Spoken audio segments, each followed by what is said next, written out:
Assalamualaikum warahmatullahi wabarakatuh. Nama saya Siti Hajar binti Ali Nordin, nombor matrik A177613. Saya merupakan pelajar di bawah seliaan Ustaz Hakim Zainal. Tajuk kajian saya ialah perselisihan pendapat antara aliran Basrah dengan aliran Kufah dan kesannya terhadap perkembangan tata bahasa Arab. Dalam pembentangan ini, saya akan membincangkan tentang 4 perkara iaitu pengenalan, objektif kajian, metod kajian dan hasil dapatan kajian. Kajian-kajian berkaitan perselisihan tata bahasa Arab antara aliran Basrah dan Kufah telah banyak dilakukan dalam bahasa Arab berbanding bahasa Melayu. Kebanyakan pelajar juga hanya mempelajari tata bahasa Arab tanpa mengetahui sejarah kemunculan ilmu itu sendiri. Oleh itu, pengkaji telah memilih tajuk kajian ini bertujuan untuk mendalami ilmu tata bahasa Arab yang merangkumi sejarah kemunculan, perkembangan dan sumbangan tokoh-tokoh tata bahasa dahulu. Ilmu tata bahasa Arab diperkenalkan untuk menjaga dan memelihara setiap perkataan yang disebut daripada berlakunya kesalahan bacaan dan penggunaan bahasa. Ilmu bahasa Arab mula berkembang di Basrah pada kurun kedua Hijrah dan meluas hingga ke Kufah. Kajian ini adalah berdasarkan kepada beberapa objektif. Yang pertama, menelusuri sejarah kemunculan ilmu tata bahasa Arab serta dua aliran tata bahasa Basrah dan Kufah. Yang kedua, membincangkan faktor perselisihan pendapat berserta contoh permasalahan tata bahasa Arab antara aliran Basrah dan Kufah menurut Ibnu Al-Anbari dalam kitab Al-Insaf. Yang ketiga, menganalisis kesan perselisihan pendapat tata bahasa Arab antara aliran Basrah dengan aliran Kufah terhadap perkembangan tata bahasa Arab. Metod yang digunakan dalam kajian ini ialah reka bentuk kajian, pengumpulan data, analisis data dan kajian kepustakaan. Dalam kajian ini, saya memperolehi beberapa dapatan kajian.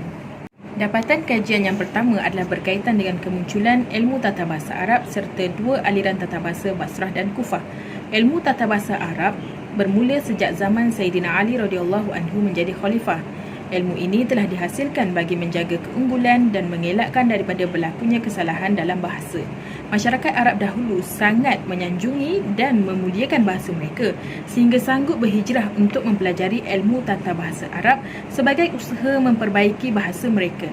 Pada waktu itu juga, Sayyidina Ali radhiyallahu anhu telah memerintahkan Abul Aswad Ad-Duali untuk memperkenalkan ilmu tata bahasa Arab yang bertujuan untuk menjaga ayat-ayat Al-Quran daripada allahan iaitu kesalahan yang berlaku disebabkan oleh pertambahan bilangan orang ajam yang memeluk Islam.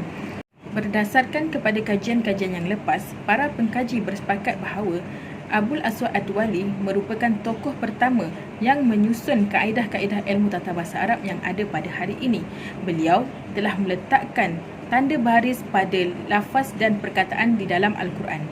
Selain daripada itu, faktor peradaban juga telah membantu perkembangan dan penyebaran ilmu tata bahasa Arab melalui pembukaan wilayah-wilayah Islam selepas zaman Khulafa' Ar-Rasyidin. Ilmu tata bahasa Arab mula berkembang di Basrah pada kurun pertama Hijrah. Antara tokoh pada zaman itu ialah Abul Aswad Ad-Duali yang merupakan pengasas kepada ilmu tata bahasa Arab itu sendiri, Abdullah bin Abi Ishaq Al-Hadrami, Isa bin Umar As-Saqafi, Abdul Rahman bin Hurmuz, Al-Khalil bin Ahmad Al-Farahidi dan Sibawayh. Aliran Basrah hanya bersandarkan kepada sumber yang diakui sahaja, iaitu Al-Quranul Karim, puisi jahiliah dan Islam, percakapan orang Arab yang tepat penggunaan bahasanya dan sumber peribahasa Arab. Aliran Basrah menggunakan metod as-sama' iaitu mendengar dan mengambil sendiri bahasa Arab dari orang-orang Arab dusun yang masih menggunakan bahasa Fushah. Aliran ini juga menggunakan metod al-qiyas iaitu membandingkan sesuatu dan meletakkan kaedah serta hukum yang lazim kepada sesuatu yang masuk dalam lingkungan dan kumpulan yang sudah ada hukumnya. Bagi aliran Kufah pula, ia muncul lebih lewat kira-kira 1 abad lamanya berbanding dengan aliran Basrah. Hal ini kerana tokoh aliran Kufah pada waktu itu sedang giat aktif dalam pengkajian ilmu fiqh dan qiraat. Antara tokoh pada zaman Kufah ini ialah Al-Kisai dan muridnya Al-Fara' Ar-Ru'asi yang mempunyai tahap setanding dengan Al-Khalil bin Ahmad di Basrah dan As-Sa'lab yang merupakan tokoh zaman terakhir bagi aliran Kufah. Antara sumber-sumber kajian aliran Kufah ialah tata bahasa aliran Basrah, ungkapan bahasa dari orang-orang Arab dusun, puisi Arab dan al-qiraat. Aliran Kufah juga menggunakan metod yang sama seperti Basrah iaitu As-Samak dan Al-Qiyas.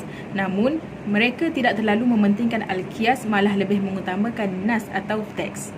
Dapatan kajian yang kedua adalah berkaitan dengan faktor perselisihan pendapat serta contoh permasalahan tata bahasa Arab antara aliran Basrah dengan aliran Kufah menurut Ibnu Al-Anbari dalam kitab Al-Insaf. Terdapat 3 faktor berlakunya perselisihan antara aliran Basrah dengan aliran Kufah iaitu faktor politik, faktor pengambilan sumber bahasa Arab yang tidak sama dan faktor metod kajian yang berbeza. Basrah dan Kufah adalah 2 kota yang terletak di dalam negara Iraq yang mana kedua-duanya berkembang pesat sehinggalah muncul sebagai pusat perkembangan ilmu pengetahuan, pusat pergerakan tentera dan merupakan kebanggaan negara Iraq itu sendiri. Namun begitu, perasaan dendam dan dengki mula muncul disebabkan oleh faktor politik. Hal ini kerana Sayyidina Ali radhiyallahu anhu telah menjadikan Kufah sebagai pusat pemerintahannya, manakala Sayyidatina Aisyah radhiyallahu anha pula telah menjadikan Basrah sebagai tempat berkumpul pasukan ketenteraannya bersama beberapa para sahabat yang lain ketika usaha menuntut bela bagi kematian Sayyidina Uthman bin Affan radhiyallahu anhu. Pada tahun 36 Hijrah juga telah berlaku satu pertempuran yang dinamakan Perang Jamal yang mana telah menambahkan lagi jurang dan krisis yang berlaku antara aliran Basrah dan Kufah ini. Pengambilan sumber bahasa Arab yang tidak sama berlaku ekoran daripada bangsa Arab yang mempunyai kabilah yang banyak dan setiap kabilah pula mempunyai lahjah dan bahasa pertuturan yang tersendiri. Tokoh aliran Basrah hanya menerima dan mengambil bahasa daripada kabilah-kabilah tertentu sahaja seperti kabilah Qais, Asad, Tamim, Huzail serta sebahagian daripada kabilah Kinanah dan Tai. Manakala tokoh Kufah pula menerima dan memperakui kemurnian bahasa dari keseluruhan masyarakat Arab tanpa membataskan kepada kabilah tertentu. Dari aspek metod pula, tokoh Basrah mengutamakan metod As-Samak, manakala tokoh Kufah cenderung kepada metod Al-Qiyas dalam mensabitkan kaedah tata bahasa. Aliran Basrah lebih ketat syarat penerimaan As-Sama'i iaitu daripada kabilah tertentu sahaja bagi menjamin kemurnian bahasa dan ianya mestilah perkataan yang sering disebut umum. Bagi aliran Kufah pula, mereka bersikap lebih terbuka dan tidak terikat dengan syarat tersebut kerana mereka menerima As-Sama' dari semua orang Arab. Kitab Al-Insaf merupakan karya Al-Anbari yang memiliki nilai yang tinggi dan memberikan sumbangan yang besar terhadap bidang ilmu tata bahasa Arab.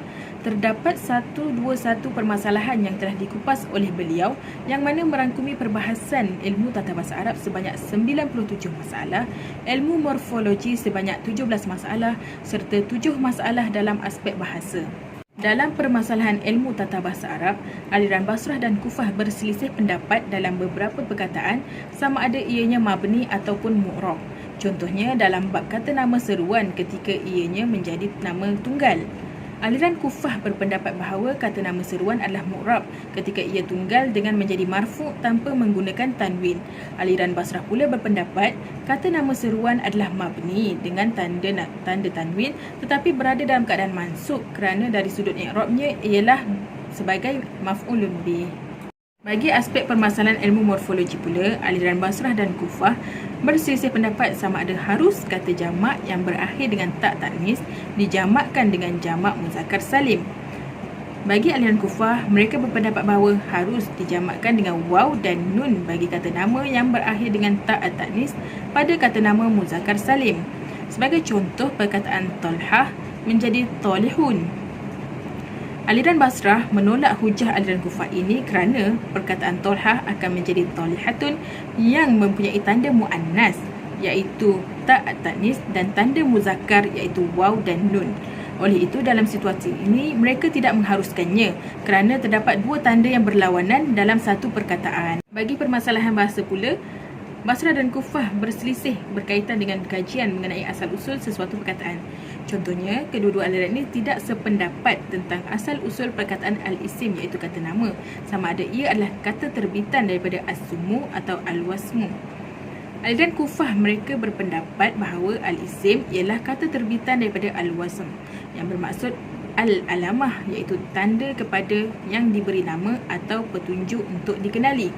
Aliran Basrah pula berpendapat bahawa isim diambil daripada as-sumu yang bermaksud al-ulu, ketinggian, kerana ia mengangkat dan menjelaskan makna kepada penamanya.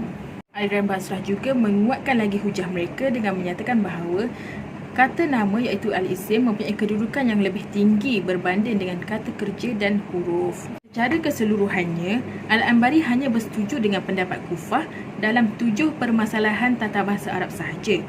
2 permasalahan pula adalah berdasarkan kepada pendapat beliau sendiri dan Al-Anbari menyokong pendapat Basrah dalam permasalahan tata bahasa yang selebihnya. Dapatan kajian yang ketiga adalah berkaitan dengan kesan perselisihan pendapat tata bahasa Arab antara aliran Basrah dengan aliran Kufah terhadap perkembangan tata bahasa Arab. Perselisihan antara kedua-dua aliran Basrah dan Kufah ini secara tidak langsung telah membawa kepada perkembangan dan perluasan kajian berkaitan ilmu tata bahasa Arab.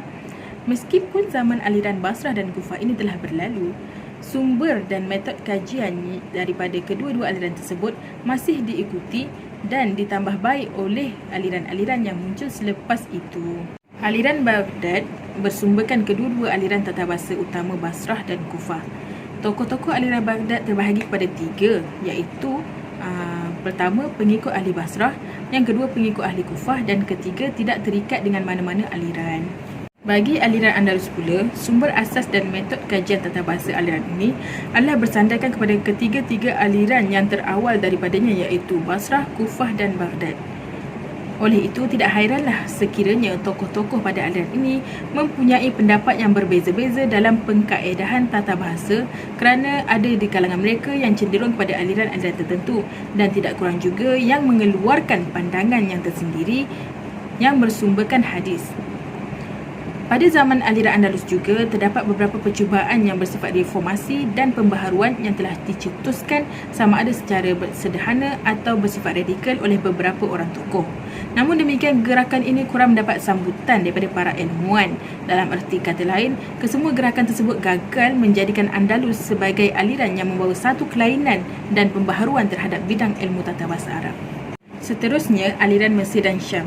Ilmu tata bahasa Arab pada zaman ini mula mendapat perhatian sejak abad ketiga Hijrah atas usaha 3 orang tokoh iaitu Walid bin Muhammad At-Tamimi yang memperkenalkan tata bahasa aliran Basrah dan tokoh Abu Al-Hasan Al-A'az yang memperkenalkan tata bahasa aliran Kufah dan tokoh Abu Ali Ahmad bin Ja'far Al-Dainuri yang mengajarkan ilmu tata bahasa bagi kedua-dua aliran Basrah dan Kufah di Mesir. Aliran Mesir dan Syam ini dianggap sebagai perumus kepada usaha pengkaedahan tata bahasa Arab berdasarkan aliran-aliran sebelumnya.